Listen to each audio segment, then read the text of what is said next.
Hello guys, magandang araw and welcome back ulit dito sa ating channel. So, nandito ako ngayon guys sa Hungary at ngayon ay Sabado at wala akong pasok, rest day ko ngayon. So, nandito ako ngayon sa field, nagja-jogging. So, ayan. At maganda yung panahon ngayon guys kasi maaraw na. So, ayan. So, naka 1 year na pala ako dito ngayon guys sa Hungary. So, ito yung company ko. Ayan. Allison Transmission Company guys. At ang ginagawa namin ay mga transmission ng mga malalaking truck. So ito yun guys oh. Dito tinetest yung mga truck na gawa ng transmission company namin. So na ginagawa namin, kumaka namin naman. Andito pala ako guys sa Hungary ngayon bilang isang factory worker. So para lang sa karagdagang information ninyo, at sa awa ng Panginoon nakasurvive din naman. So sa mga nagsasabi na maliit ang sinasahod dito sa Hungary, guys, subukan nyo muna kasi may mga company din talaga dito sa Hungary na malaki talaga magpasahod kaysa sa Taiwan. So, patsambahan lang talaga. Katulad na lang, bibigyan ko kayo ng sample na mga company na malalaki na nagpapasahod ng malaki. Ito guys, si TDK Company at si Opel, Stellantis Company. So, si Stellantis Company guys, ang product niya is mga engine.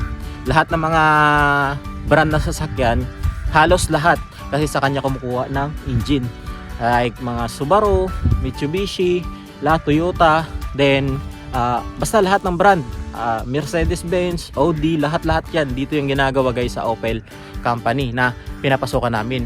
At sister company ng company namin na which is Allison Transmission Company. So ito yun guys. So ayun, kung makikita ninyo may mga truck doon. Ayun guys, may mga truck, mga lalaking truck yan. Ayun ang mga sinasample nila dito guys. Tinetest yan dito, inaakit yan dyan para masubukan talaga yung tibay ng transmission na ginagawa namin. So, by the way guys, ang agency ko pala dyan sa Pilipinas ay Peredot International Resource Agency.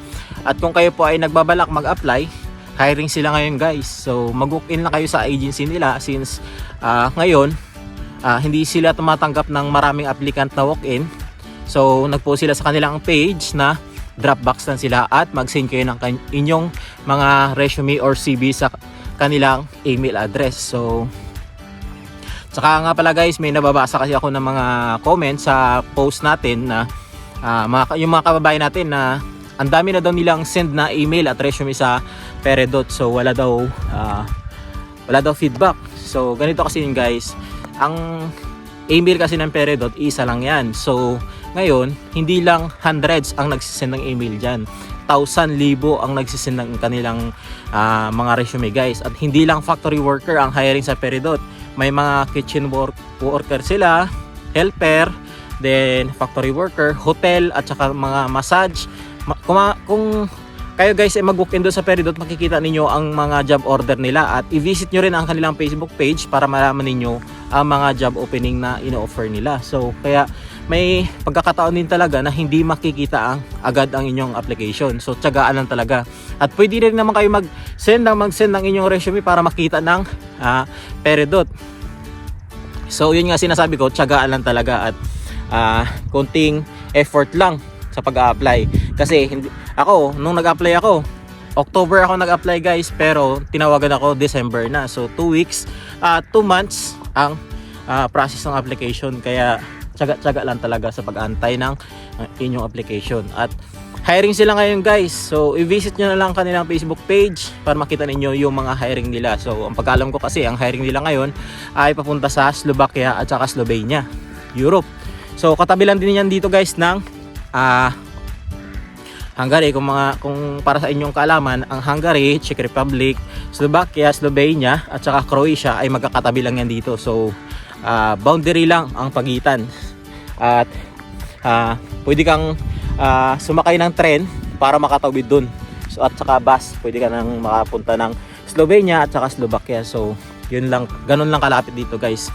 At ang sa Peredot pala guys ay nag-offer sila ng no placement fee.